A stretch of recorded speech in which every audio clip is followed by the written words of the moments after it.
이스라엘 민족이 이제 광야 생활을 어느 정도 청산하고 가나안 땅에 들어갈 때 하나님께서 저들에게 저들이 살아야 될 그 땅을, 그 땅의 경계를 1절부터 12절까지 먼저 말씀하십니다.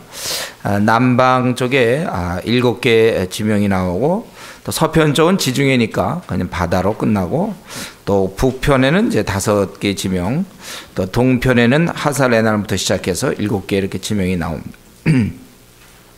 그래서 12절까지 그들의 가나안 땅, 거기에 저들이 이제 살아야 될 그러한 땅을 이렇게 하나하나 지적해서 그것이 너희의 땅이다, 이렇게 땅의 경계를 얘기하고, 그리고 13절부터 29절까지는 땅을 이제 어떻게 분배할지, 땅의 분배, 그 대상은 먼저 루벤과 갓과 므낫세 반지파, 이쯤에 이 요단 동편 쪽으로 2와 2분의 1, 두 지파 반이 여기 살고 있고, 요단 이제 건너서 서편 쪽으로 9개의 지파와 므낫세 반지파, 므낫세는 그러니까 둘로 나눠져 있죠. 그렇게 해서 반지파 합해서 이렇게 이제 9지파와 반지파가 13절부터 15절까지 보면 이제 그 땅을 분배하는 그 대상이 나옵니다. 모세가 이스라엘 자손의 명하여 가로되 이는 너희가 제비뽑아 얻을 땅이라. 여호와께서 이것을 9지파와 반지파에게 주라고 명하셨나니, 이는 루벤 자손의 지파와 갓 자손의 지파와 함께 그들의 종족대로 그 기업을 받았고, 므낫세 반지파도 기업을 받았습니다. 이 두 지파와 반지파가 여리고 맞은편 요단 건너편 곧 해돋는 편에서 그 기업을 받았더라. 동쪽에서 저들이 받았다는 것입니다. 그리고 이것을 이제 땅을 분배하는데 이들의 대상이 그거고, 이것을 나눌 사람이 누군가? 17절에 보니까 이걸 주도할 사람이 제사장 엘르아살과 눈의 아들 여호수아가 이것을 이제 나누게 되겠고, 그리고 이 땅을 나누기 위해서 매 지파에 한 족장씩 택하라. 그래서 19절부터 9절 마지막까지 보면 매 지파에 한 명씩 택하게 되어 있습니다. 그래서 유다에서는 갈렙이요, 시므온에서는 스무엘, 베냐민에서는 엘리닷, 단에서는 붓기, 므낫세에서는 한니엘. 그래서 반지파인 것 같아요. 그다음 에브라임에서는 그무엘, 스물론에서 엘리사반, 이사갈에서는 발디엘, 그리고 아셀에서는 아이훗, 납달리에서는 부다헬이라. 그래서 여기 보면은 저들의 그 땅의 경계와 저들이 어떻게 가나안 땅의 어디가 저들의 범위인지를 설명하고, 그리고 그 사람은 그 대상이 누구인지, 그리고 그것을 누가 이제 주도하고 누가 족장으로서 함께 일할지, 그런 일에 참여할지를 이렇게 명백히 말씀하고 있는 것입니다. 이런 걸 통하여 이미 들어가지도 않은 땅이지만 하나님께서 허락하신 것이 확실하다는 이런 과정을 통해 이스라엘은 이스라엘대로 정복의 확신을 가졌을 것입니다. 사실 하나님께서는 지금 정복하지도 않은 땅이지만 이렇게 너희들에게 주고, 또 누가 가고 이 일을 하기 위해서 누구 필요하다, 서두르는 경향이 있는 것 같기도 하고, 어떻게 보면 그거 된 다음에 좀 하십시오, 그렇게 얘기할 수도 있겠지만, 하나님은 이미 이것은 문제가 되지 않는, 하나님은 뭐 다 지을 수도 있는 분이신데 그분께서 하신 일은 확실한 것입니다. 분명한 겁니다. 하나님이 결정하신 거기 때문에. 그렇기 때문에 이후의 싸움은 그건 형식이요, 절차요, 아무리 철병거가 있고 아무리 강해도 하나님이 주셨기 때문에 저들이 용기만 내면 얻는 거고, 상황만 얘기하지 않으면 그건 정복하는 것입니다. 근데 나중에 보면 이제 이스라엘은 상황을 얘기하게 되고 자기들의 모습, 현재 상황을 자꾸 얘기해. 하나님이 이미 약속하셨는데 자기들은 안 될 거라고. 그래서 결국 그렇게 생각하는 사람 못 얻는 거예요. 하나님 주셨다고 확신을 갖고 밀어붙이면 되는 거고, 그거를 이제 안 된다고, 저 사람들은 너무 키가 크고 힘이 있어서 우리는 안 된다고 생각하는 사람 나중에 이제 못 얻는 것입니다. 이런 싸움은 사실은 하나님 입장에서 한번 우리가 이 시간 생각해 본다면 이건 아무것도 아니에요. 하나님이 이제 약속하신 것이기 때문에 그의 백성들이 순종하면 들어가서 얼마든지 쫓아내고 누릴 수 있는 것입니다. 지금 이 34장의 내용은 내가 마련했으니 너희는 누려라, 그거예요. 우리는 그것은 오늘날 우리 사는 성도들에게도 여전히 이제 이러한 비슷한 문제가 많습니다. 우리가 하나님의 뜻 안에서 우리가 무엇이든지 간구하면 하나님께서 들어주시고, 그 세상은 우리를 많이 힘들게 하고 타협을 요구하지만 현실은 우리를 자꾸 넘어지게 하고 현실은 우리를 갖다가 용기를 잃게 하지만, 그러나 사실은 이 세상은 우리의 밥이에요. 밥이라고 그러네. 밥. 좀 좋은 말 없을까요? 세상은 우리의, 자동차 쓰면서 세상은 우리의 뭐라고 해야 되나? 밥 말고 좀 딴 거 없나? 하늘에 알아서 하세요. 그건. 근데 세상은 확실히 우리의 그거란 말이에요. 여러분이 생각하는 거 아무것도 아니에요. 우리가 주님의 뜻대로 내가 행하려고 할 때 가로막는 무슨 장애물 같은 게 있습니까? 어려움이 있습니까? 그것 때문에 나는 뭐 할 수 없겠다, 뒤로 물러나고, 그게 뭐 될 법이라 한 거냐? 그냥 머물러 있고 합리적으로 생각하자. 그리고 주저하고, 이런 것들이 다 이 합리적이니 뭐 이런 말들이요, 이 신앙과 아주 종이한 장차에 항상. 그래서 뭐 다 보면 이유가 있죠. 왜 그렇게 안 하는가? 왜 이렇게 주저하는가? 그 이유가 있어요. 그러나 중요한 건 하나님이 원하시는가, 원치 않는가. 항상 우리는 여기에 기준을 맞춰야 되는 것입니다. 하나님이 원하시는 거라면 타협함 없이 정말 불굴의 정신을 가지고 계속 밀어붙일 때 거기서 기적이 나오는 거예요. 우리가 저 하늘에 속한 사람 이런 책 같은 거 읽어보면 나오죠. 우리가 그런 기적을 동경하면 안 됩니다. 그거는 전쟁 중에 우리가 실제로 주를 순종하면서 나갈 때 그런 역사가 생기는 건 당연한 거예요. 그런 거 안 하고 그런 것만 먼저 받은 다음에 하려는 사람들이 있어요. 그건 그렇게 돼 있지 않아요. 근데 이제 그런 책에도 보면 나오는 것이 바로 그거예요. 그가 도저히 그런 상황에서 굴복해야 되는데 굴복하지 않으니까, 그 둘이 맞 부딪히니까 하나가 이기게 돼 있는데 바로 하나님의 사람이 이기게 돼 있는 거예요. 우리는 이 땅에서 승리한다고 이미 약속되어 있습니다. 주님께서 하늘과 땅의 모든 권세를 갖고 계세요. 그렇기 때문에 우리가 주를 의지하고 동행만 한다면 이 땅에서 그 어떤 것이 우리를 이길 수 있습니까? 그렇기 때문에 우리는 승리할 수밖에 없어요. 우리가 비록 좀 재산이 없고 또 많이 못 배우고 또 힘이 없고 연약하다고 할지라도, 여러분이 정말 주님 앞에서 계획을 세운 것이 있습니까? 주님 앞에서 여러분들이 비전이라고 생각하는 게 있나요? 개인의 욕심이 아니라 정말 하나님 앞에, 정말 하나님의 나라를 위해서 나야 뭐가 돼도 좋은데 하나님 당신의 나라가 이렇게 되길 원합니다. 그러한 여러분 꿈이 있고 정말 그런 계획이 있고 그러한 비전이 있다면 그것은 반드시 이루어지는 거예요. 될 수밖에 없어요.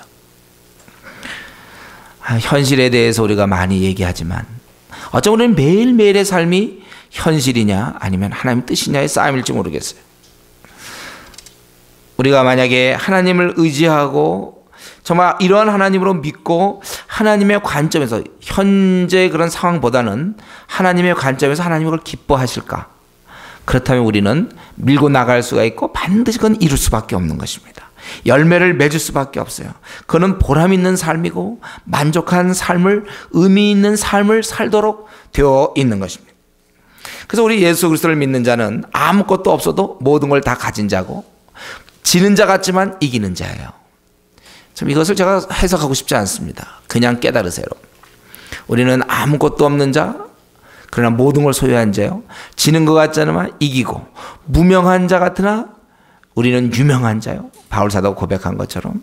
여러분, 그러한 것을 이해할 수 있습니까? 그것이 나의 삶이라고 고백합니까?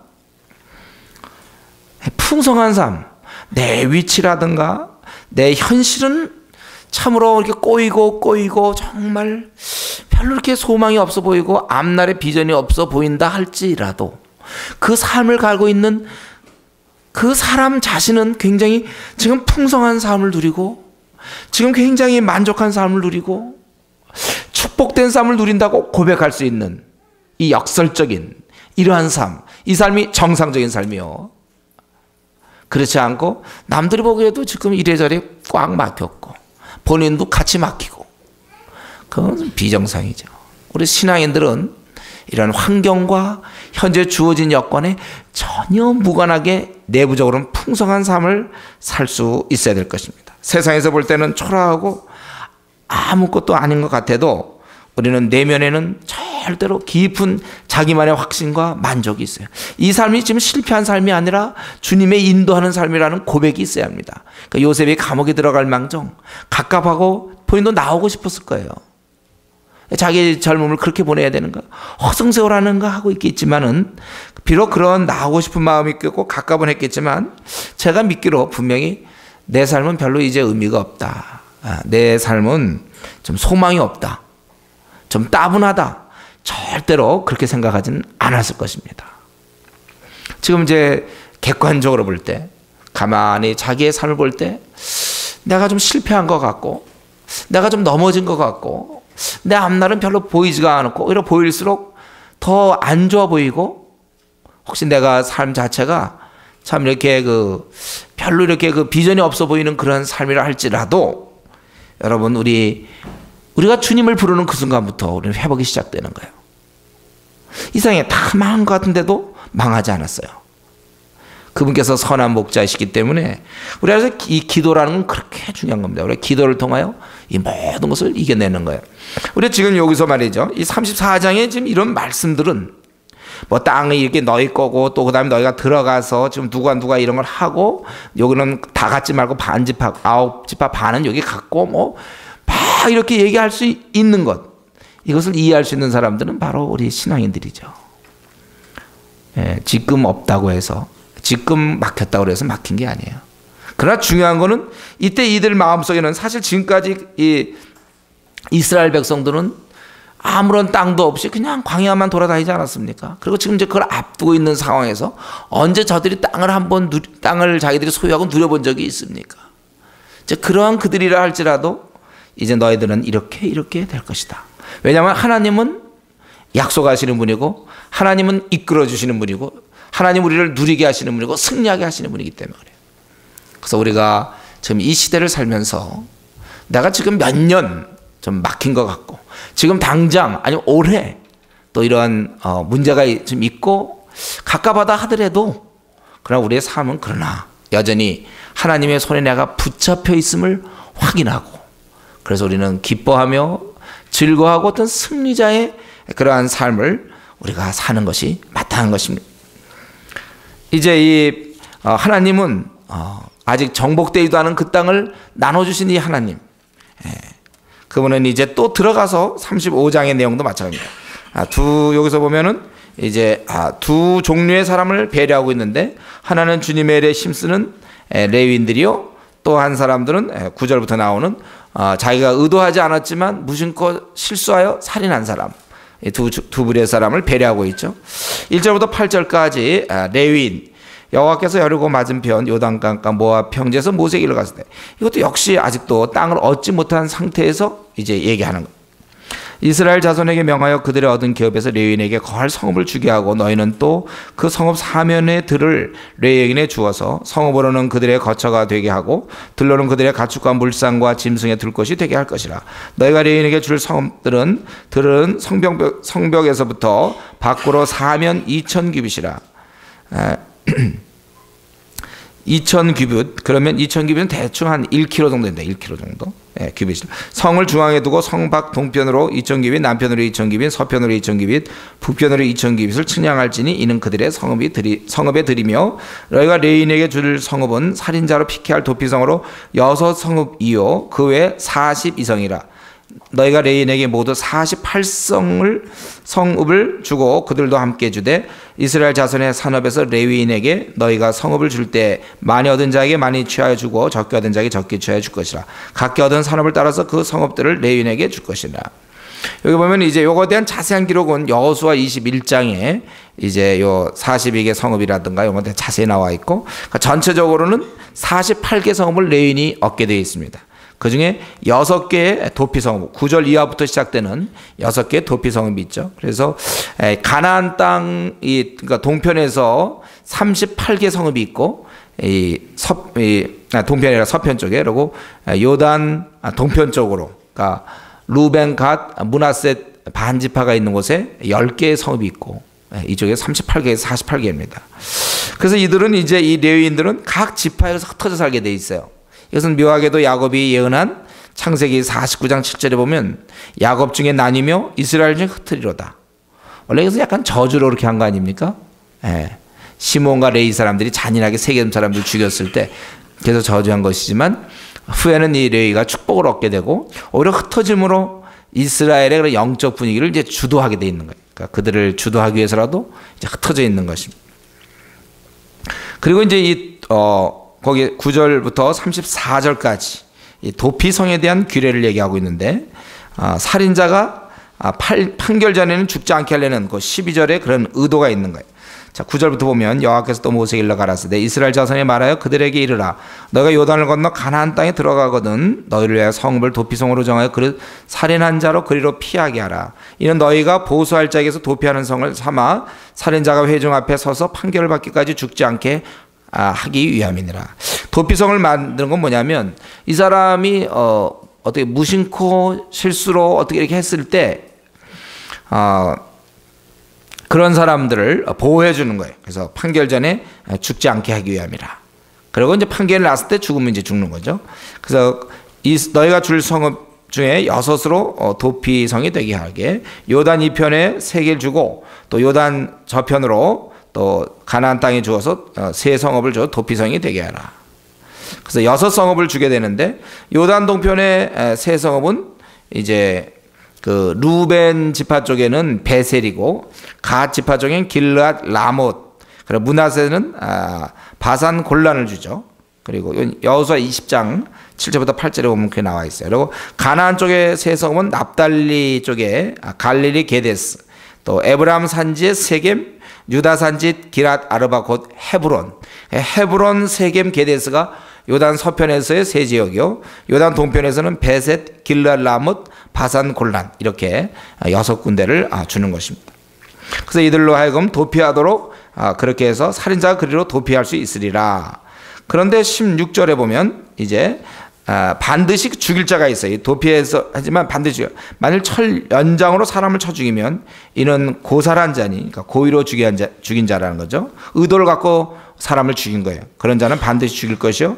또 그 다음엔 돌을 들어서 한 사람도 죽여야 되고 18절에는 나무 연장 손에 들고 한 자들은 반드시 죽일 것이되 피를 보수하는 자가 이제 그 가족이라든가 그들이 원하는 그 고살자를 친히 죽일 것이니 그를 만나거든 죽일 것이요.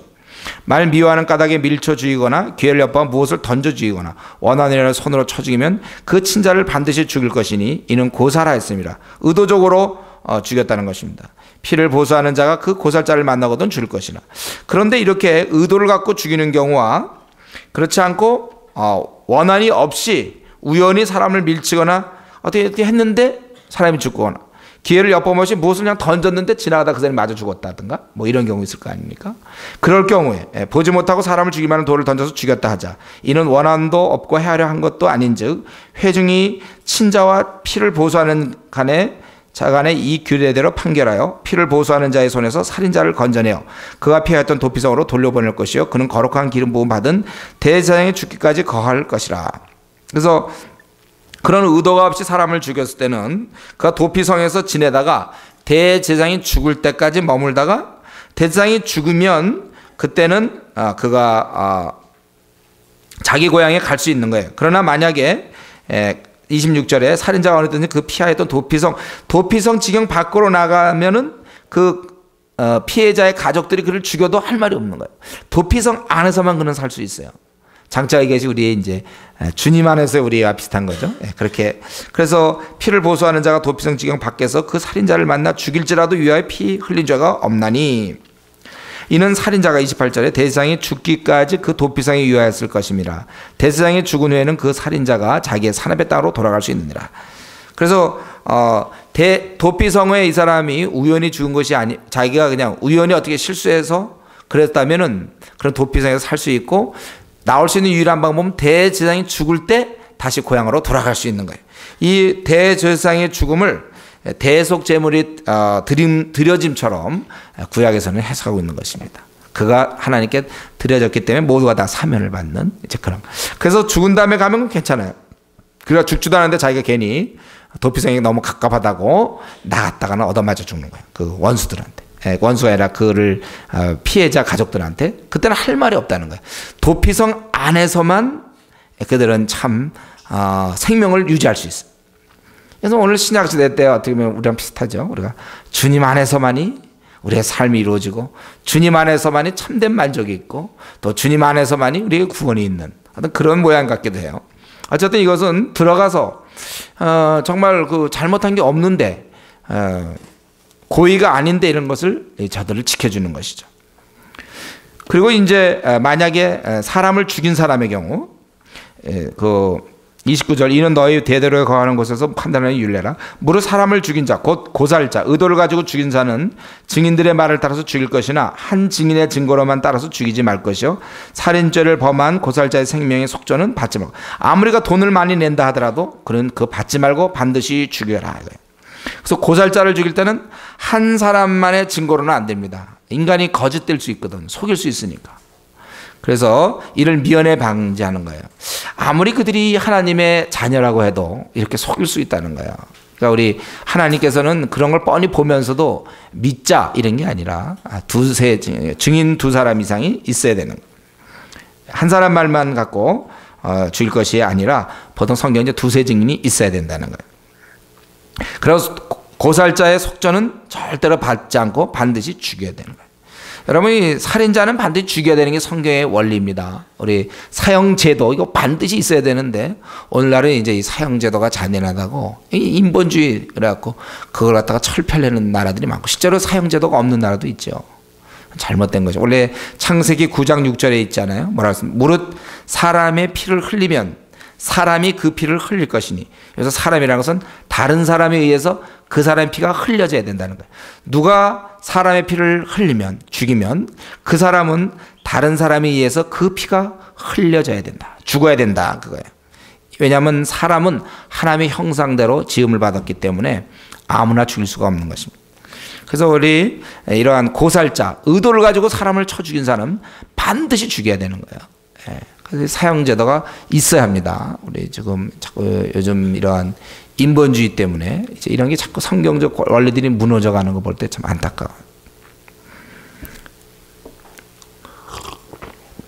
앞으로 아마 점점 더 사형제도가 없어질 것 같은데 우리 그리스도인들이 참 더 많이 분발해야 돼. 이런 자꾸 성경 원리를 자꾸 거스리는 일들이 자꾸만 생기는. 이 그 나라에 가서는 그 땅에 약속의 땅에 가서는 하나님이 통치하는 그 땅에서는 죽여야 할 사람은 살려서는 안 되고 또 살려야 할 사람을 죽여도 안 됩니다. 하나님께서는 그 가나안 땅 약속의 땅에 거하는 하나님의 백성들이 공의를 행하기를 원해요. 이스라엘 백성의 그 생활은 그들이 하나님 나라의 백성이기 때문에 거룩해야 합니다. 공평해야 돼요. 진실해야 되고 하나님과 함께 동행하는 자들이므로 하나님의 그러한 속성이 드러나야 하는 것입니다. 우리는 이것은 언제든지 저와 여러분 우리가 늘 간직하고 있어야 될 교훈이죠. 우리도 마찬가지로 하나님의 아들이요 우리가 딸이기 때문에 우리가 그런 의미에서 진실해야 하고 성실해야 합니다. 하나님의 아들이요 딸이기 때문에 게을러서 안 됩니다. 하나님의 아들이요 딸이기 때문에 우리는 너그러워야 하며 우리는 친절해야 하고 우리는 분내지 않아야 합니다.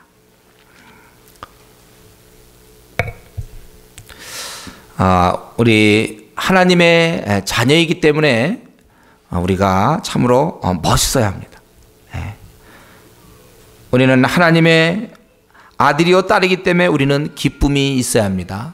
희락이 넘쳐야 하는 것입니다. 또 우리의 마음의 생각, 우리의 마음의 묵상이 하나님께 연락되도록 우리의 이 속 생각도 깨끗해야 됩니다. 머리 굴리지 말고 둘러대지 말고 정직해야 돼. 우리의 생각이 내 생각을 열어보았을 때 투명한 어떤 그 유리를 달아서 내 생각을 한번 본다고 그럴 때 누가 보더라도 칭찬들을 만하고 기림이 있고 덕이 있는 생각들을 우리가 많이 가져야 되는 것입니다. 우리는 하나님의 아들이요 딸이기 때문에 그래서 세상 사람들과 맞춰 따라가면 물론 안 되거니와 세상 사람들의 기준 정도를 우리가 붙잡고 있어서는 안 돼요. 뭐 그 정도 사는데 난 그래도 그보단 낫다. 알게 모르게 우리가 예수님 모르는 사람, 또 교회는 다니지만 그냥 교인인 사람, 그러니까 거듭남이 없는 그냥 교인들, 그런 사람과 비교해서 비슷하다고 자기가 그들보다 좀 낫다고 해서 좋아할 것이 아니고, 우리는 하나님의 명확한 기준에 맞추어서 우리 자신의 그러한 수준을, 우리 자신의 삶을 거기에 맞추어서 올려야 되는 것입니다. 그래서 우리는 항상 참 진실되고, 참 근면하고, 참 깨끗하고 거룩한 그러한 삶을 누가 없더라도, 주위 사람이 안 보더라도 그렇게 우리가 살아야 될 것입니다. 우리는 여기서 하나님의 또한 그걸 원하시며, 또 우리 하나님께서는 참 이 도피성을 만드시는 그런 우리 세심한 배려를 볼 수 있어요. 도피성을 6군데로 만들지 않습니까? 그래서 요단 동편과 서편 쪽에 3군데씩, 하나만 만든다면은 그 도피성 근처에 있는 사람 다행이지만 저 멀리 떨어진 사람들은, 특별히 요단강 이쪽에 하나를 만든다든가 하면 반대편에 있는 사람은 한번 뭐 어떻게 다 실수해서 그렇게 됐을 때 이제 도피성으로 가다 보면 가다가 죽을 일이 많죠. 또 막 어차피 요단강도 건너야 되다가 건너려고 막 기다리다가 쫓아온 사람한테 죽을 수도 있고. 그러니까 이 도피성을 6군데 만들었다는 다른 의도가 아니라 실제로 저들이 실제 살 수 있도록, 하나님의 의도가 그렇다면 실제 살 수 있도록. 그다음에 뭐 이거 한 20군데 만들면 어떻습니까? 30군데만. 그럼 뭐 무슨 나라가 밤낮 실수해서 사람 죽이는 사람들만 많습니까? 그래, 그런 거 어쩌다 생기는 거지. 뭐 밤낮 뭐 그렇게, 뭐 이 가나안 땅의 사람들은 뭐 밤낮 돌을 이상하게 던져서 지나가는 사람 죽고 밤낮 그렇게 되질 않잖아요. 쓸데없이 또 많이 만들 필요 없는 거예요. 그거는 오히려 더 복잡해지죠. 그러면 우리 하나님께서 정말 많은 배려를 해서 이렇게 만드셨어요. 우리가 이 생각의 어떤 계획을 세우고 우리가 그것을 해야 된다고 할 때 그것이 실제 실행될 수 있도록 하나님께서는 세심한 배려를 하시는 거예요. 우리가 이제 이런 가끔씩 보면 하나님의 일하시는 걸 우리가 이렇게 성경을 통해서 보게 되잖아요. 우리가 이럴 때 즉각 우리가 배워야 돼. 하나님의 일 처리 방식은 이렇구나.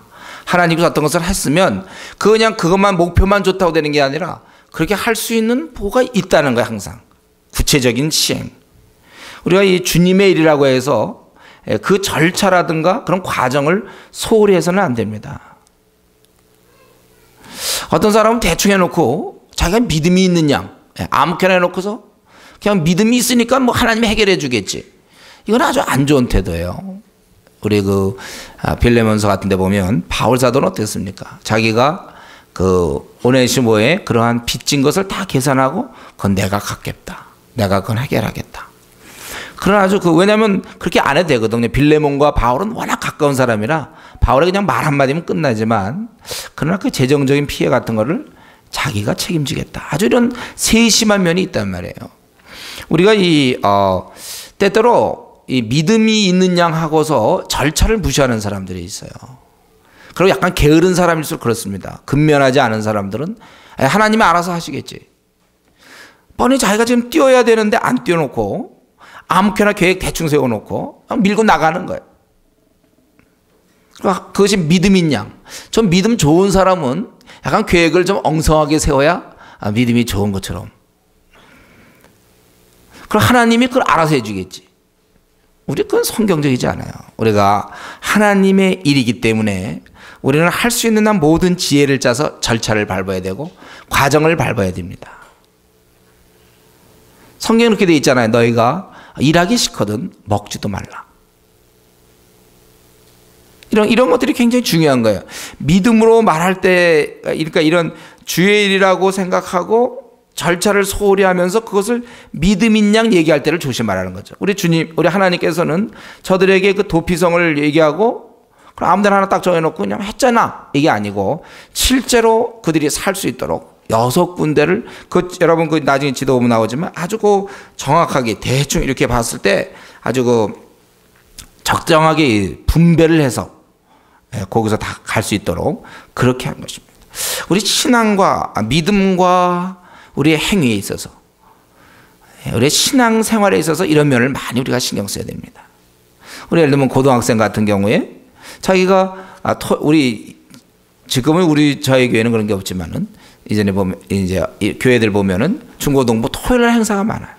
또 주일날도 많아요. 그리고 주일날은 공부하지 말라고 막 이래. 교회 활동도 많고 또 여름의 수련회, 뭐 겨울의 수련회도 많이 있어요. 그렇게 많이 하고, 그럼 거기서 있는 그 중고등학생들이 그렇게 하고, 그럼 평일날을 또 다른 애들과 세상 애들처럼 똑같이 놀 때 놀고 공부할 때 공부하고, 그러면 반드시 떨어지게 돼 있는 거예요.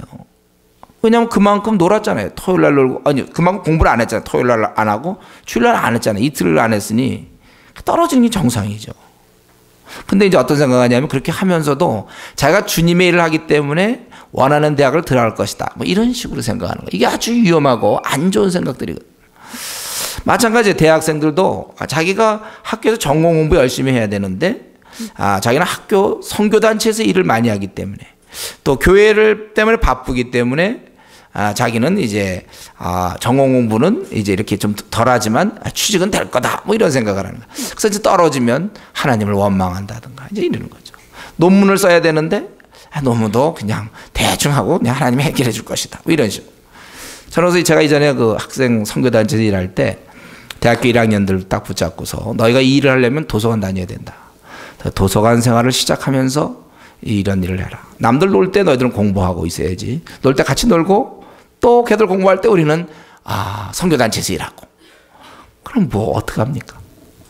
이제 우리가 이러한 그런 개념들, 우리 직장에서도 마찬가지예요. 우리가 주님의 일을 많이 하면, 직장인을 혹시 소홀히 하면 그걸 다르게 어떻게 우리가 보완을 해야 되는 것입니다. 이건 뭐 어떻게 예외가 없어요. 우리 중국의 사역자들도 그렇다 그러잖아요. 자기들이 열심히 주님이라는 건 좋습니다. 그 바람에 가정을 소홀히 하게 되는 거예요.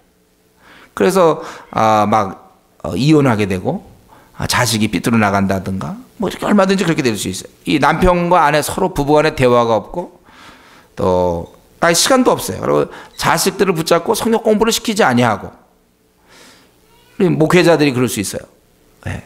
아내와 대화가 부족해서 부부간의 사이가 안 좋고, 자식들과도 대화가 충분치 않고, 성경 공부 교육 안 시키고, 자기는 주님의 일을 한다고 밤낮 뛰어다녀요. 그러니까 다른 아들은 딸은 공부시키면서 자기 자녀는 공부 안 시키는 거죠. 그렇게 애들이 그러면 공부 안 했으니까 당연히 성경 공부 안 하고 기도생활 안 하고, 그러면 당연히 신앙생활을 못 하는 거예요. 그래서 가정적으로서 많이 상처를 받는 거예요. 그리고 유명한 목회자들 가운데도 가정이 문제되는 경우가 참 많습니다. 이건 무엇이냐면요, 이 하나님의 세심함, 바울의 그런 세심함, 이 하나님의 일을 하는 사람들은 그만큼 더 부지런해야 되는데, 요거 하는 만큼 나머지 쪽을 그냥 대충 해버린단 말이에요. 그러면 우리가 하나님 일을 하니까 해결될 것이다. 근데 저는 이 시간에 말씀드리지만 그렇게 사는 게 아니라는 거죠. 하나님의 일을 하는 만큼 그만큼 그럼 더 남보다 열심히 자기가 해야 된다. 그래서 우리가 만약에 직장을 들어가야 된다면 남들보다 더 열심히 그 직장에 대한 정보를 더 열심히 알아놓고 더 이렇게 노력을 해야 돼. 어떻게 하면 들어갈 수 있는가 기도하고 그렇게 할 수 있어요. 그리고 근데 이제 또 약간의 극단이 또 있죠. 제가 얘기하는 건 이렇게 주님이 일한다고 해서 나머지 막 대충 해갖고 안 되는 그거와, 또 반대는 뭐냐면, 그러니까 이 직장 좋은 데 들어가고, 좋은 대학 들어가고, 좋은 데 직장 들어가야 되고, 또 직장에서 빨리빨리 출세해야 되고, 빨리 이렇게 해야 되니까, 그저 밤낮 공부하고, 뭐, 토플 하고, 그저 직장에서 필요한 대로 뭐, 회사 일에만 막 전념하고, 그러니까 이제 전도도 안 하고, PBS도 안 하고, 기도 생활도 안 하고, 이건 또 반대 극단이에요. 우리는 어떻게 해야 됩니까? 성경에는. 먼저 그의 나라와 그의 의를 구하면서, 그리고 우리가 최선을 다하는 거예요.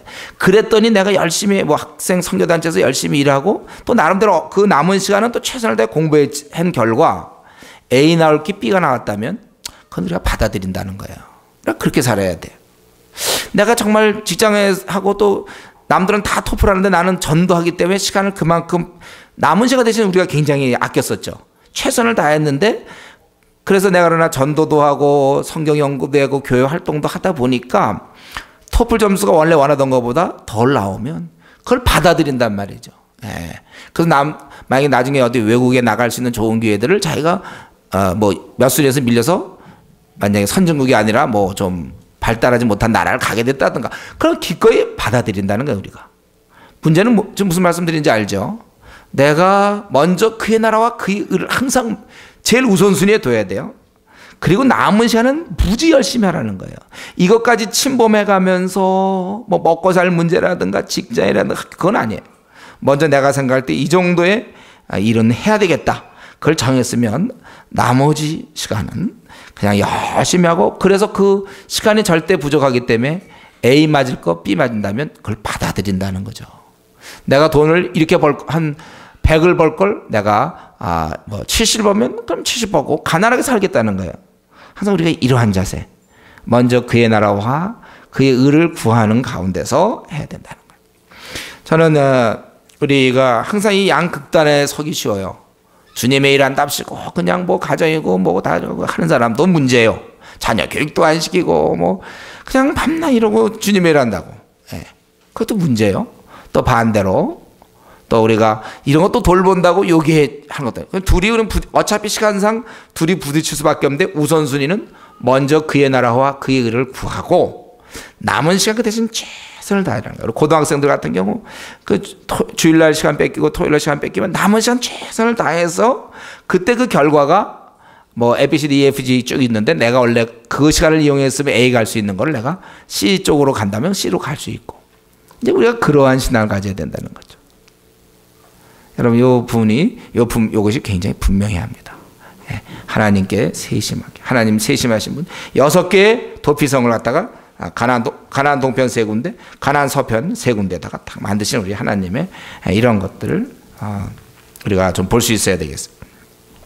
그리고 이제 36장 1절부터 13절까지 보면 요번에 우리 지난번에도 한번 이거 나왔는데 이제 보면 요셉 자손의 가족 중 므낫셋의 손자 마길의 아들 길앗의 자손 가족의 두령들이 나와 모세와 이스라엘 자손의 두령된 족장 앞에 말하여 가로되 여호와께서 우리 주에게 명하사 이스라엘 자손에게 그 기업의 땅을 제법화 주게 하셨고 여호와께서 또 우리 주에게 명하사 우리 형제 슬로브앗의 기업으로 그 딸에게 주게 하셨은즉.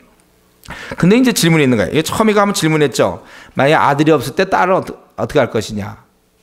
그래서 그들에게도 주어라. 하나님께서 그렇게 해서 땅을 얻었는데 문제는 이 딸들이 시집을 간단 말이에요. 그러면 그 남편에게 속하게 되고 그러면 그 땅이 이 딸들 중에 그 지파에 속하지 않냐. 두 번째 질문이죠. 그래서 그가 여기 3절이 그거예요. 만일 이스라엘 자손의 다른 지파 남자들이 시집가면 그들의 기업은 우리 조상의 기업에서 감삭되고 그들의 속할 그 지파의 기업에 첨가되리니 그러면 우리 제비 뽑은 기업에서 감삭될 것이다. 그러니까 사라진다 이거죠. 줄어든다는 거야. 이스라엘 자손 신연을 당하여 그 기업이 그가 속한 지파에 첨가될 것이라. 그런즉 그들의 기업은 우리 조상 지파의 기업에서 아주 감삭되리라. 원래 신연 때는 원래 자기네 땅이 다 돌아오게 돼 있지만 이런 경우에는 돌아올 수도 없다는 거예요. 그러니까 그들의 이 딸들에게 준 땅이 저들이 시집을 가는 경우 땅이 잃어버리는데 이거 어떻게 하면 좋겠느냐. 참 이건 또 난처한 문제죠. 기껏 딸들한테 줬더니 딸들이 또 다른 집한테 시집 가면 어떻게 할 것인가. 아까 읽으면서 여러분 답을 찾았습니까? 이런 경우 어떻게 말씀하실까 하나님께서. 거기 5절부터 9절까지 그러면 시집 가라 이거야. 가라. 좋아. 근데 시집은 가되 거기 보면 조상 지파의 가족에만 가라. 5절에 보면 모세가 여호와의 말씀으로 이스라엘 집 명하에 가로되 요셉 자손 지파의 말이 옳도다. 슬로브앗의 딸들에게 대한 여호와의 명이 이러하니라. 이르시되 슬로브앗의 딸들은 마음대로 시집가려니와 오직 그 조상 지파의 가족에게만 시집갈지니라.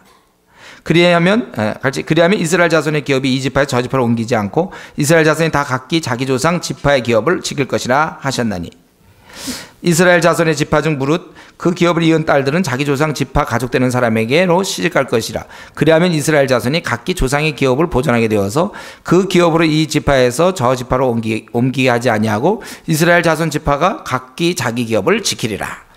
그래서 모세의 답변은 뭡니까? 시집가지만 자기 조상 지파에게만 가라. 다른 지파에 가면 그 땅을 그걸로 옮기니까 너희 그 조상 지파에게만 가면 되지 않느냐. 그러니까 이 므낫셋 이게 가라. 뭐 그 당시에는 그래 딸들만 이렇게 있는 경우가 쉽지 않았겠죠. 요즘에야 뭐 우리가 자녀를 얼마 안 나니까 그렇지만 그때는 뭐 그런 경우가 점점 없겠고, 만약에 그런 경우가 있을 경우에는 저들에게 땅을 유산으로 주되 그들은 이제 자기네 동족에게 가도록 그렇게 얘기하고, 같은 지파에게. 그랬더니 이에 이제 슬로브앗의 딸들이 여호와께서 모세에게 명하신 대로 행하라, 그렇게 행했다는 거예요. 안 돼요, 우리는. 나는 다른 지파의 어떤 청년을 속으로 사모하고 있습니다. 글로 갑니다. 이게 아니고 이들이 뜻을 정하여 이제 슬로봇의 딸 말라와 디르사와 호글라와 밀가와 노아가 다 그 아비 형제 아들들에게도 시집가되 그들이 요셉의 아들 므낫세 자손의 가족에게로 시집간 거로 그 기업이 그 아비 가족의 지파에 여전히 있었더라. 이는 여리고 맞은편 요단강 모압 평지에서 여호와께서 모세로 이스라엘 자손에 명하신 명령과 규례니라. 여기 보니까 사실은 이 지금 슬로바 10절부터 12절까지는 그 이후의 얘기죠. 들어간 다음의 얘기예요. 그러나 이제 그것을 이 민수기 마지막 부분에 기록해 놓고 있습니다. 우리는 이스라엘 족속이 하나님께서 나눠주신 기업을 지켜볼 마음이 있어요. 특별히 므낫셋은 어쨌든 이건 자기네 이해관계가 되죠. 가면 자기네 땅이 그만큼 없어지니까. 어쨌든 그랬던 지켜볼 마음은 있었는데, 이럴 때 원칙에 비추어 볼 때 예가 생기자 이것을 지키기 위해서 문의를 하게 되고 하나님의 뜻을 알려주셨고, 그랬더니 10절부터 12절 이건 그 이후의 얘기인데 여기다 기록해놨어요. 그랬더니 저들이 순종하게 되었다는 거예요. 우리는 여기서 한 가지 좀 생각할 것은, 우리가 생애 아무리 중요한 결혼이라도, 자기가 굉장히 중요한 결혼이지 않습니까? 우리가 또 그건 선택할 수 있게 돼 있어요, 하나님이. 그러나 더 큰 하나님 뜻에 맞추어서 결혼 문제를 해결해야 된다는 거예요. 우리 그리스도인, 우리 성도들은 어떤 겁니까? 우리에게 가장 결혼해서 여러 가지 조건이 있습니다. 뭐 그 사람의 됨됨이라든가. 그러나 제일 중요한 거는 뭐예요? 아주 큰 틀은 뭐냐면 그리스도인과 결혼하라 이거예요. 여러분 이걸 어기면 안 돼요. 그리스도인과 결혼해라. 이 큰 틀 안에서 자유롭게 장가도 가고 시집도 갈 수 있는 거예요. 우리는 여기는 이제 물론 시집 얘기예요. 시집간 얘기지만은, 이것은 하나의 예인데 뭐냐면 결혼 얘기지만, 우리 생애에 있어서 항상 중요한 것을 결정할 때 하나님의 뜻을 먼저 살피고, 그리고 그 범위 내에서 살아야 하는 것. 요 짧은 요 몇 구절은 사실 앞으로 가나안 땅에 들어가서 이스라엘이 살아야 될 방식을 얘기하고 있는 것입니다. 하나님의 뜻에 맞춰서, 큰 하나님 뜻에 맞춰서 그 안에서 우리가 자유롭게 결정하는 것이다. 우리는 절대로 이 해서 안 될 것들이 있죠. 이미 아무리 어떤 경우라도, 예를 들면 우리가 아무리 돈이 없어도 훔치는 건 이런 건 안 되잖아요. 뭐 조금 뭐 빌릴 수는 좀 있겠고 그러지만 큰 뜻 훔치는 건 안 돼요, 우리한테. 이런 식으로. 그래서 손해를 보더라도 거짓말을 하면 안 되겠죠, 우리가. 우리 군대 같은 데 가서도 이제 그리스도인들은 술 안 먹는다고 그러니까 고참들이 말이죠, 술 먹이려고 말이죠. 막 그래도 때리고 막 그럴 수 있어요. 그럼 마저도 우리는 술 안 먹어요. 만약에 또 우상에게 절하는 거, 우리는 혹시 호적을 파하나 있어도, 우리가 쫓겨나나 있어도 우리 우상에 절하지 않습니다. 이런 것들이죠. 그러니까 요번에 나온 이 슬로봇의 딸들의 이 얘기가 맨 끝에 민수기 제일 마지막에 나오는 게 이게 왜 나올까 말이죠. 그냥 뭐 하다 보니까 여기까지 나왔지, 우리가 이렇게 생각이 쉽지만, 사실 이거는 어쩌면 이 민수기 전체의 약간 결론 비슷해요. 바로 순종의 예입니다. 그 땅에 들어가면 이런 식으로 살아라. 하나님 말씀이 항상 먼저 있어야 된다. 그리고 그 다음에 자기들의 생을 거기에 맞춰서 살아라. 이것이 이제 이스라엘 백성이 살아야 될 모습이에요. 항상 우리는 어떻게 생각하시냐면, 지금 내 상황이 이렇기 때문에 하나님 뜻은 알지만 나는 이럴 수밖에 없습니다. 이게 우리의 보통 답일 수 있어요. 아마 우리는 모르긴 하지만 슬로바 딸들이 아까도 얘기한 다른 지파의 청년에게 관심이 생길 수 있어요. 그러나 거기에 맞춰서 이들 5딸들이 다 순종했다는 거예요. 이게 우리 성도의 삶입니다. 내 상황이 하나님 이렇습니다. 그렇기 때문에 나는 이렇게 할 수 없습니다라고 얘기하고 싶지만, 그것이 아니라 하나님 무엇을 원하는가를 네가 아느냐? 그러면 순종해라. 심지어는 결혼 같은 중요한 문제도 하나님 무엇을 원하느냐 아느냐 순종해라 그거예요. 우리가 하나님 앞에 내가 무엇을 요구하고 이것을 해달라고 얘기하기 전에 하나님이 먼저 그것을 원하는가를 항상 확인해야 돼요. 그리고 하나님이 원하시는 범위 내에서 우리는 자유롭게 그렇게 살 수 있는 것입니다.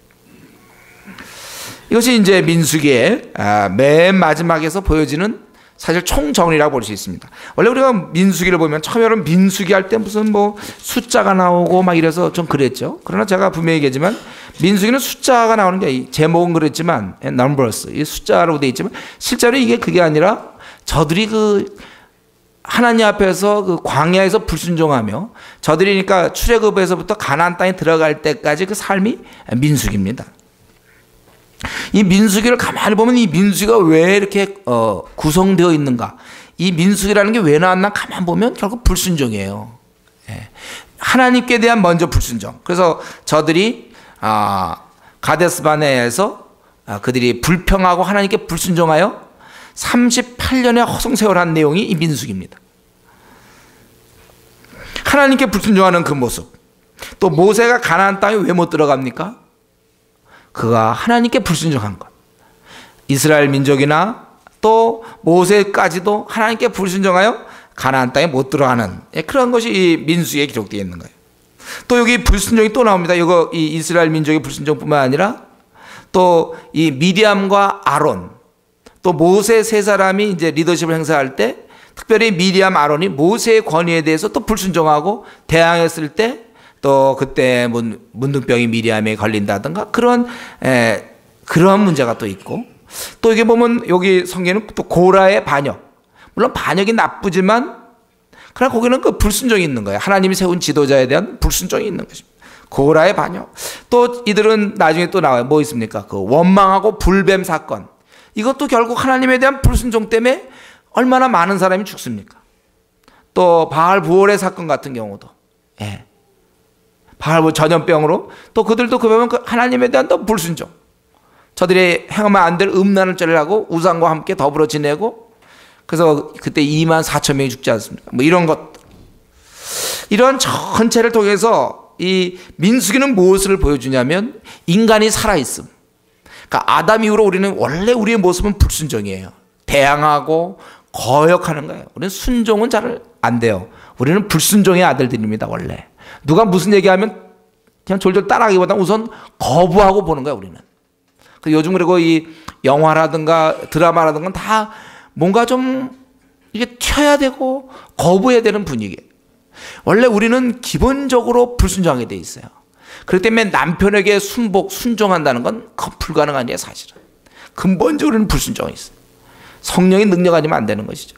우리가 어떤 지도자에게 순종하는 거 이것도 사실 안 돼. 우리가 동역자에게 순종하는 거 이것도 잘 안 되는 일이에요.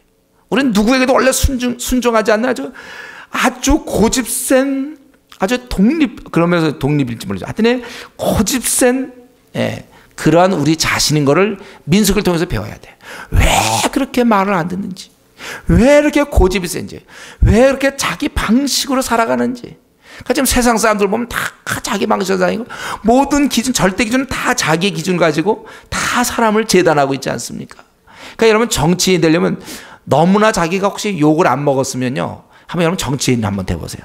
한번 욕 좀 먹고 싶으면 그건 아무리 잘해도 그건 욕 먹게 돼 있어요. 왜냐하면 다른 사람이 있으니까. 그래서 생각을 어떻게 전 국민이 똑같이 생각합니까? 그건 안 되는 거예요. 사람들로부터 인정받고 뭐 이러려면 여러분이 차라리 운동을 해서 축구 스타가 된다 해서 우리 편에서 골 넣으면 누구나 다 좋아하지 싫어할 사람 누구 있습니까? 그런 거 하려면 괜찮아요.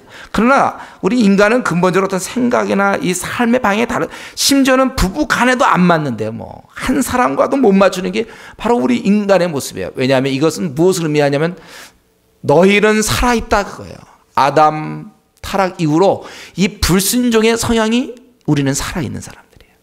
이제 이런 사람들이 광야에서 보여준 모습이 바로 민수입니다. 우리는 어떻게든지 참 순종하지 않아요. 내 하고 싶은 대로 하는 게 우리 특징입니다. 절대로 남의 말 안 들어요. 우리는 내가 하고 싶은 대로 살아요. 하나님한테도 불순종해. 모세도 그때 2번 때리지 않았습니까? 불순종한다. 모세 같은 사람도. 이스라엘 민족 말할 것도 없고 저들은 고라가 또 반역을 하고 미리암도 대항하고 원망하고 불뱀 사건 뭐 이 모든 것, 이것은 무엇인가? 민수기에서 얘기하는 것은 우리 인간의 자연적인 모습, 그것은 불순종이며 그렇게 안 된다는 거예요. 이제 저와 여러분도 마찬가지입니다. 원래 우리 안에 원래 근본 모습은 이건데 이거를 지금 우리 안에다 가둬놓은 거예요. 우리 안에. 예, 우리 안에 가둬놨어 우리가. 그걸 매일매일 가둬놔야 돼요. 이게 풀려 나오면 문제예요. 내가 풀려 나오면 나는 죽는 거예요. 나를 죽여야 내가 사는 겁니다. 그러니까 날마다 자기를 복종시켰던 바울의 심정을 우리가 이해해야 돼요. 이게 신앙의 핵심입니다. 그래서 우리 로마서 우리 지난번 할 때 했죠. 로마서 한번 1장 볼까요? 로마서 1장에 바울 사도가 뭐라 그랬습니까? 복음의 핵심. 로마서 1장 5절. 우리 신약 239쪽에 뭐라 그랬습니까? 바울 사도는 자기가 복음을 위하여서 부르심을 받았다고 이렇게 얘기를 하고 있어요. 그래서 자신은 복음을 위해서 일하는데 그것이 1장 5절에 보면, 이거 지난번 우리 로마서 할 때 시험 봤죠, 이 부분. 그로 말미암아 우리가 은혜와 사도의 직분을 받아 그 이름을 위하여 모든 이방인 중에서 믿어 순종케 하나니. 믿어 순종케 함. 우리는 자꾸 이 신앙이 있잖아요. 믿는 거가 그냥 따로 독립되어 있는 걸로 생각해요. 그것이 아니라 그 사람이 진짜 거듭났는지 거듭나지 않았는지는 그가 하나님 뜻에 굴복하는가, 그걸 살펴보면 알 수 있어요. 순종하는 자가 믿는 자예요. 불순종한 상태로 그대로 있는 거는 그건 믿지 않는 자죠. 그리고 그가 정말 하나님께 순종하는 사람이라면 곧이어서 사람들에게도 순종합니다. 그래서 부모님께 순종하게 돼 있어요. 원래 이 하나님께 순종하는 자는요 유순해져요. 그래서 우리 바울 사도가 내가 이 일을 왜 하냐면 모든 이방인 중에서 믿어 순종케 하려고. 하나님께 순종케 하는 그는 또 다른. 그래서 맨 마지막 로마서 마지막 16장에도 그렇게 나왔죠. 16장 26절에도 이제는 25절 나의 복음과 예수 그리스도로 예수 그리스도를 전파하면 영세 전부터 감추었다가 이제는 나타나신 바 되었으며 영원하신 하나님의 명을 쫓아 선지자의 글로 말미암아 모든 민족으로 믿어 순종케 하려고 알게 하신 바 그 비밀의 계시를 쫓아낸 것이니. 여기 보면 모든 민족으로 믿어 순종케 하는 것. 그래서 우리는 불신자와 신자의 구분을 이렇게 할 수 있습니다. 그가 계속해서 불순종하는가 아니면 그는 순종하는가. 하나님께 그가 뜻을 굽히는가 아니면 계속 세우는가. 그래서 하나님께 순종하는 사람들은 이제 가정, 직장, 교회 어디서나 순종하는 유순한 사람이 되는 거예요. 그래서 우리 하나님께 순종하는 자들은 부모님 말씀에 순종하게 되어 있습니다. 이 사람 참 교회에서는 막 리더고 교회에서는 막 이렇게 직분자인데 보면 부모님 말씀에 순종하지 않는 사람이 있다면 그건 잘못된 신앙이에요. 엉터리예요, 그런 것은. 우리가 부모님이 하나님의 뜻을 거스리는 어떠한 명령을 내렸을 때는 우리가 불순종해야죠. 그건 우리는 받아들일 수 없어요. 하나님보다 더 우리가 순종할 대상은 없어요. 그러나 그게 아니고 정당한 것이라면 일찍 일어나라든가 좀 이불 좀 개라든가 아니면 너 좀 청소 좀 하라든가 아니면 너 좀 그만 쏘다녀라든가 너 돈 좀 그만 써라든가 야 너 좀 밤낮 그 텔레비전 그만 봐라. 하여튼 부모님이 얘기하는 거는요 우리가 무조건 순종해야 돼요, 여러분들이. 이건 하나님께 순종하는 자들은 부모님께 순종하게 돼 있어요. 또 마찬가지 우리가 교회 공동체도 이게 큰 가정이거든요. 교회 리더들, 목사든지 전도사님이든지 아니면 조장이든지 하여튼 질서상에 조금이라도 아니면 선배든지 우리가 어떻게 하든지 순종해야 돼요. 또 회사도 마찬가지예요. 회사에서도 여러분들이 정당한 이유 없이 상관에 대해서 반항하지 마십시오. 그래서 상관이 얘기하면 들어야 돼요. 질서상 할 수 없어요. 그거는 질서가 그렇게 돼 있어요. 우리 바울 사도는 옛날에 노예들 보고도 까다로운 주인한테 순종할 것을 얘기해요. 왜냐하면 그 사람은 하나님이 이렇게 모든 권세 하나님이 주신 거니까 하나님의 도구에 불과하니까 하나님이 그렇게 허락하신 거예요. 그렇게. 그러니까 우리가 순종할 것을 얘기하는 것이죠. 신앙은 순종입니다. 따라하겠습니다. 신앙은 순종이다. 또 안 따라하려는 또 불순종한 사람이 있나요? 이런 거 하면 의뢰 또 안 따라하려는 사람이 있다면 그런 것부터 우선 고치셔야 돼요, 여러분들. 우리 신앙은 참 순종입니다. 그래서 오늘날 이 순종 찾아보기가 참 쉽지 않은 시대. 네 멋대로 살아라. 요즘은 네가 원하는 대로 살아라는 것이 세상의 가르침인데 그렇지 아니하고 우리 성경은 뭡니까? 이들 슬로브앗의 딸들이 그대로 순종하였다. 그것을 맨 끝에 민수기 결론. 그 앞부분 보면 계속 이들은 말 안 듣고 불순종하여 그냥 돌아다니고 그래서 이렇게 고생을 하는 거예요. 불순종함으로. 그러나 이렇게 순종. 우리 이 시간에 한번 다시 한번 우리 자신 생각해보세요. 나는 정말 좀 부모님에 대해서도 괜히 나는 이웃에 대해서 좀 주위 사람에 대해서 이렇게 꼭 나를 나를 세우고 있는지 고집 세우고 있는지 내가 그 기꺼이 좀 따라할 수 있는 좀 온순한 사람들이 나를 쓰기 편한 그러한 사람으로 나를 만들어가고 있는지. 이전에 우리 어떤 젊은 사람이었지만요, 30대 한 중반 됐나요? 어떤 분이 암으로 어떤 불치병으로 이제 죽게 되었어요. 그러니까 이제 죽어가면서 그가 유언했던 게 그거 아니에요. 유언했던 그게 기억나는데 그 자기 자녀들 어린애들 놓고 유언을 하면서 뭐라 그러냐면 너희는 이제 하나님 말씀대로 살아라. 그렇게 하고 자기 죽었어요. 30대에서 아주 좀 한참 일할 수 있는 사람이었는데 죽었을 때 그 하나님 말씀대로 살아라. 이게 뭡니까? 순종하라 그거죠. 이게 우리 성경 전체 아담이 근본적으로 불순종이거든요. 아담아가 그 불순종이 예수님의 순종으로 이제 이겨내는 거거든요. 우리는 근본적으로 저와 여러분들은요. 내가 살아있어요. 아니 우리는 성령의 능력으로 기도 생활 없이는 이게 안 되는 거예요.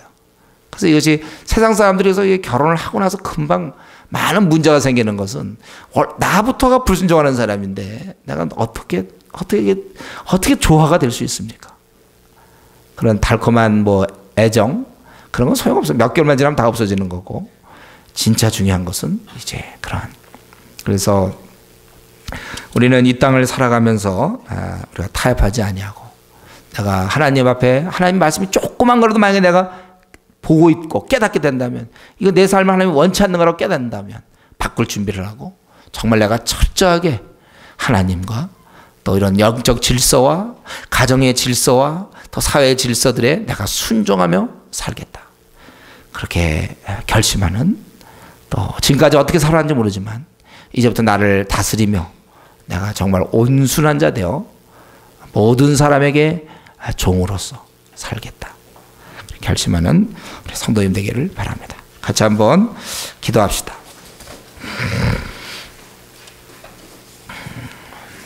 우리 하나님께서 이스라엘 민족에게 가나안 땅을 주시듯이 우리에게 풍성한 삶을 사실은 주십니다. 우리가 힘들거나 또 꽉 막힌 것 같거나 답답하더라도 우리 하나님께서 그 풍성한 삶을 주셨는데 그것을 지금 누리며 살아야 될 것이고 하나님을 믿는다고 해서 믿음이라고 해서 그냥 막 사는 것이 아니라 절차와 과정에 철저하게 준비하고 세심한 그러면 우리가 배워야 될 것이고 무엇보다 제일 중요한 것은 먼저 그의 나라와 그의 의를 구하는 가운데 내가 해야 될 일을 최선을 다해서 하는 것이며 슬로브앗의 딸처럼 하나님의 말씀이 있었으면 순종하는 사람. 내 자신은 정말 주위 사람에게 이렇게 말을 좀 잘 듣는 편이고 누가 보더라도 나는 좀 이렇게 다루기가 쉬운 사람이고 좀 순종적인 사람인지 나는 남편의 말에 좀 잘 듣는 사람인지 남편의 말을 또 나는 교회에서 어떤 리더십에 잘 순종하는지 또 나는 부모님의 리더십 부모님의 그런 걸 잘 좀 순종하며